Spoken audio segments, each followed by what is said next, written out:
America. It's a word that conjures up so many images.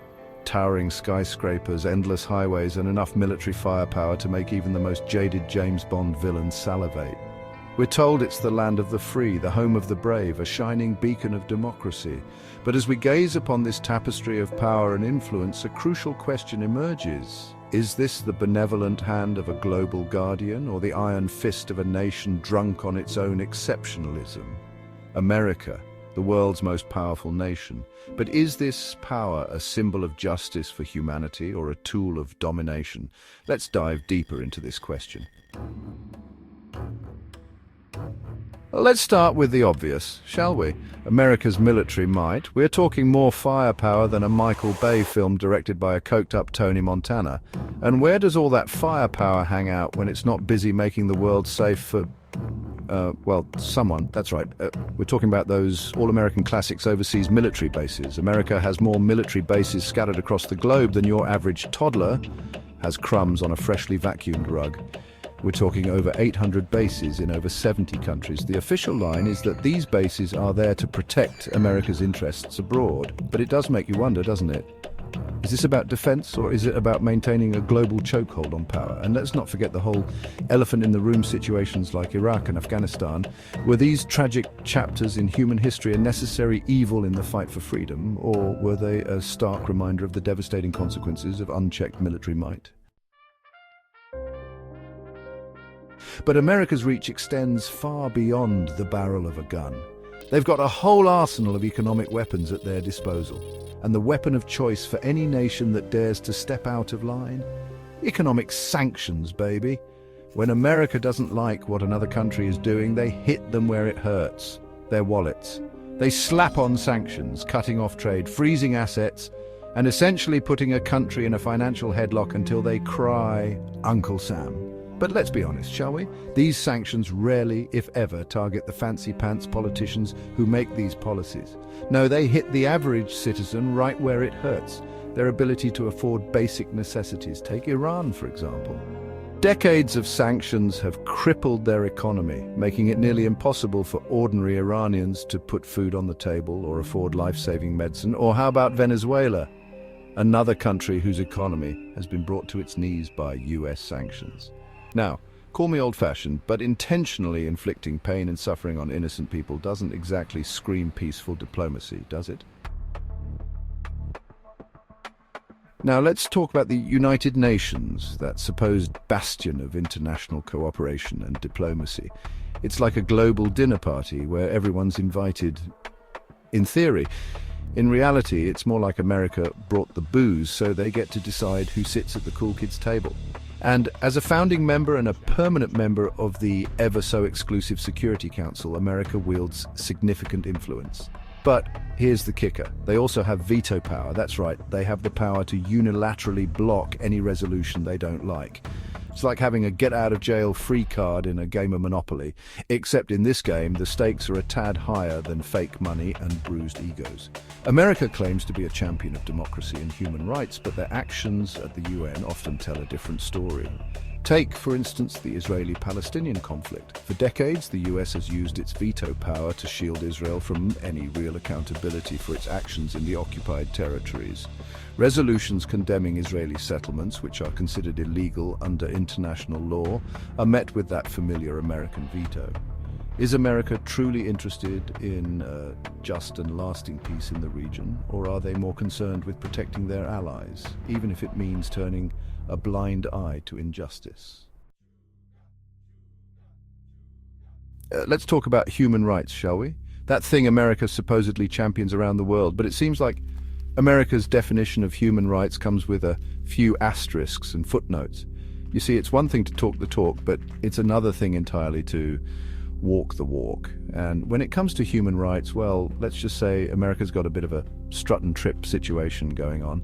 Let's start with the elephant in the room, or rather, the prison on the island Guantanamo Bay. This infamous detention camp has become synonymous with human rights abuses. For years, individuals suspected of terrorism have been held without trial, subjected to torture and denied basic legal rights. And then there's the whole drone strike program, a modern-day execution squad that operates with disturbingly little oversight. These drone strikes, often carried out in countries where the US isn't even officially at war, have killed countless innocent civilians, including women and children. It's the ultimate act of cowardice, raining down death and destruction from thousands of miles away with no regard for the human cost. And America has the audacity to lecture other countries about human rights. It's like a bank robber giving a seminar on financial responsibility. But America's influence isn't just limited to military might and economic pressure. They're also masters of the cultural soft power game.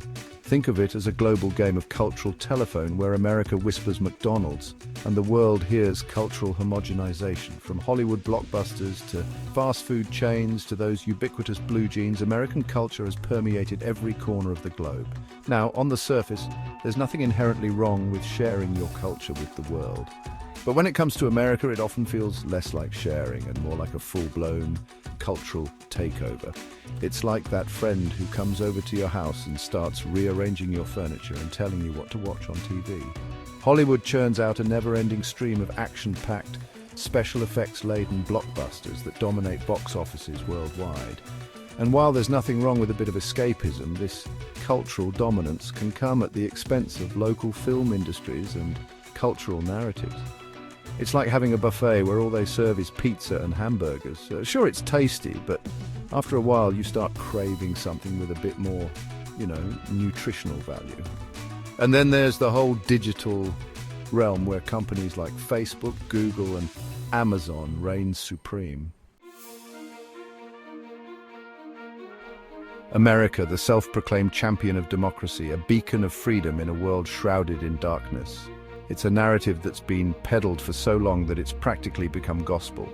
But as with any good myth, it's worth taking a closer look at the reality behind the carefully constructed facade. America loves to talk about spreading democracy like it's some kind of magical pixie dust that, when sprinkled liberally over a country, instantly transforms it into a utopia of freedom and justice. But the reality, as we've seen time and time again, is far messier and far more tragic. From the ashes of the Vietnam War to the chaos of post-invasion Iraq, America's track record of democracy promotion is littered with more failures than a clown car trying to parallel park. Their attempts to impose their version of democracy on other nations have often backfired spectacularly, leading to more instability, more violence, and more suffering. So, the question remains, can anyone or anything challenge America's dominance?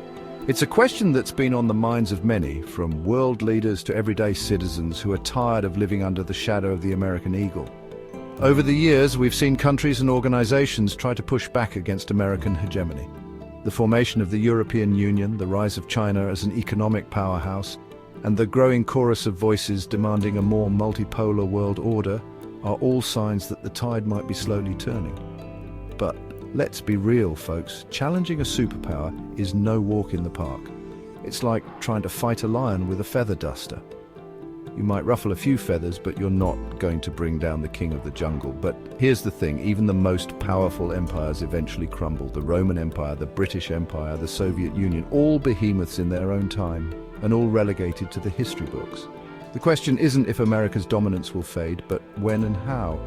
Will it be a slow decline, a gradual erosion of power as other nations step up to fill the void? Or will it be a more dramatic fall from grace, a spectacular collapse brought about by its own internal contradictions and hubris? So there you have it, a glimpse into the complex and often contradictory reality of America's role in the world.